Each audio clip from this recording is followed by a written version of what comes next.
What is up, Earthnoids and Spacenoids? I am just a simple new type, and in this episode, we are returning to the crazy hippie world of Mobile Suit Moon Gundam. Last time, we learned the history of Moon Moon. They happened to be a colonist of hippies that got caught up in a bureaucratic dispute. This time, we will learn of the infamous product that has been fueling Moon Moon's economy. We also learn of its new type properties. So let's get into this.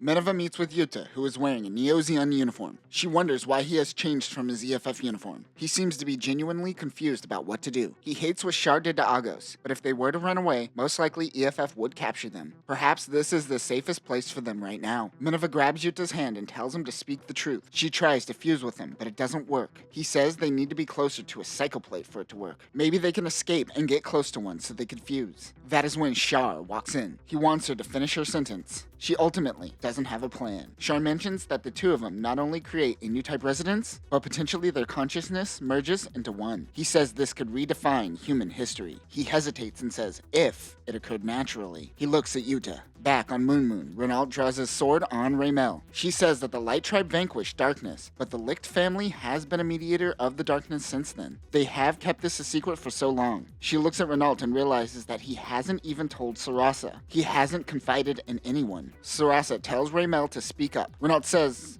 are you sure about that? Sarasa is tired of being left in the dark. Tonight, under the moon, Raymel will speak of what she has been hiding for so long. She holds up 2 leaves and wonders if she recognizes what it is. Nilda Licht is panicking and riding off on horseback in the rain. Nanai continues reading Char's intel. The vegetation thriving on Moon Moon deviates from the Bernal Project's guidelines. This variant on Moon Moon only yields 1 kilo of product per 1 ton of harvested material. However, this is 10 times more efficient on Moon Moon, so much so that it is considered dangerous doses. At this level, it is simply a narcotic that can be abused. The closest relative to this plant is the coca leaf, which is now extinct on Earth. Char wants to know of Moon Moon's origins from the mouth of Yuta. He goes on and tells the story we heard many times, that there are 2 tribes, the Light Tribe and the Tribe of Arts. The Light Tribe lived in harmony with the colony, while Arts focused on potions. Raymel tells the truth. She says that 2 tribes were once one. What made their utopia work were the leaves. Sarasa says they are called poison smoke leaves. The manga shows Nilda Licht. During this entire manga, she has been low energy and docile. This bitch has been getting high the whole time. These trees are everywhere on Moon Moon, and they need to be burned seasonally. Arts planted the trees, and the duty falls on Arts. However, people on the outside will pay a pretty penny for them. So they started brokering an exchange with a contact called Medicine, who brought supplies to the colony in exchange for poison smoke leaves. The founding fathers also weren't trying to protect their hippie commune. The people of Arts had a purpose from the beginning. They wanted to take humanity to the next stage as humanity entered the universal century. We cut back to Luce, who is continuing the story. Right now, Nanai is reading the intel, Yuta is telling Char, Luce is telling Neo-Zeon, and Raymel is telling the Light Tribe, and we as the reader learn a little bit from each perspective. Luce refers to it as high-grade cocaine called Hycoca. Can I try some Hycoca?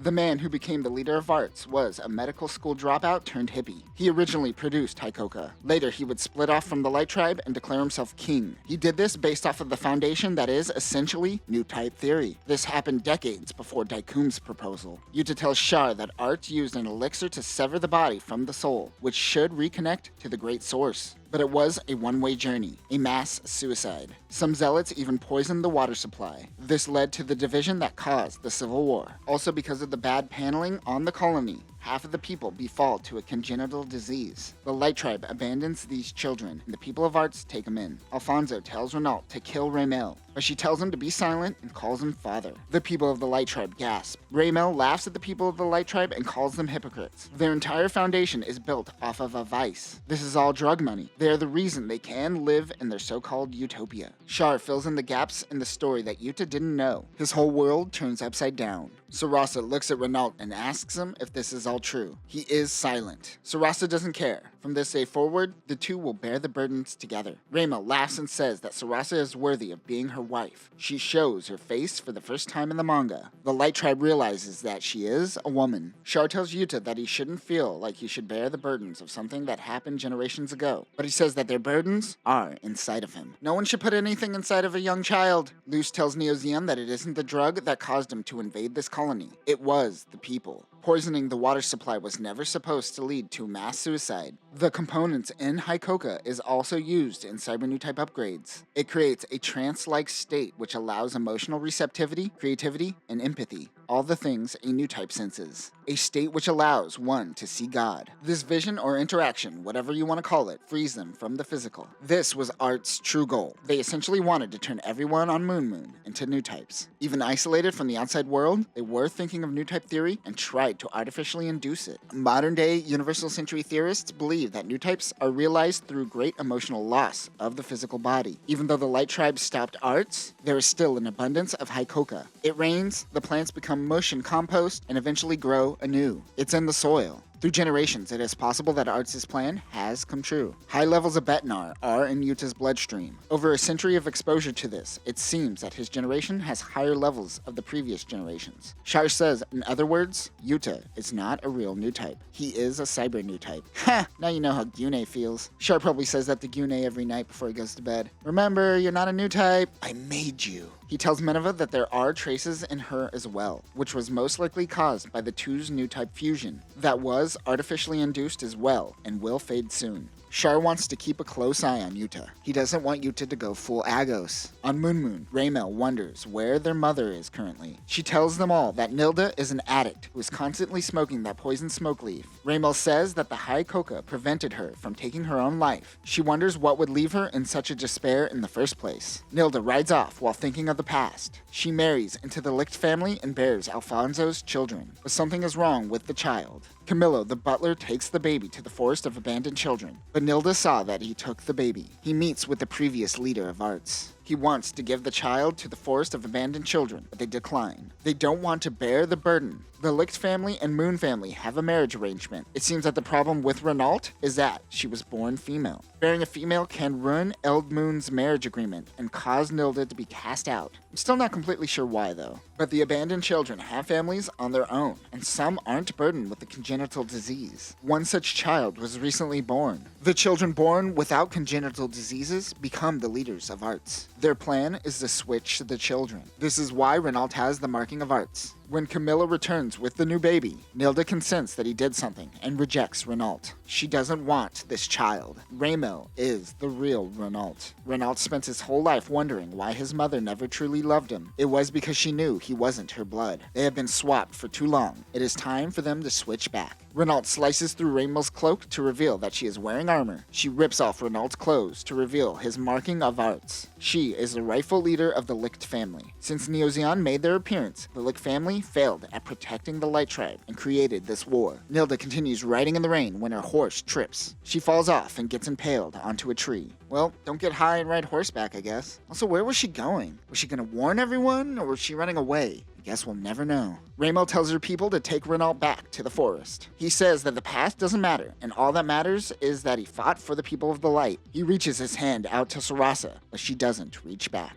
Raymel wants the people to work with Neozeon, but that is when the people turn on her. They begin yelling and screaming, saying they could create a band of warriors without the Licht family. This moment kind of shows that the Licht family used their army and force to maintain their power, but I really never got that in the reading until now. Sure, they had an army, but they never really used it in a forceful way. It was always just them using their secrets to get by. Raymel snaps her fingers. An explosion goes off at the temple. Ilya and the Zaku 4 and the 3D team in the Gigazam comes in. Neozeon breaks up the party and everyone begins to scatter. I guess the ceasefire is over. Sarasha tries to run off to Renault, but she has to be reminded that he isn't the real Renault. He is Raymel.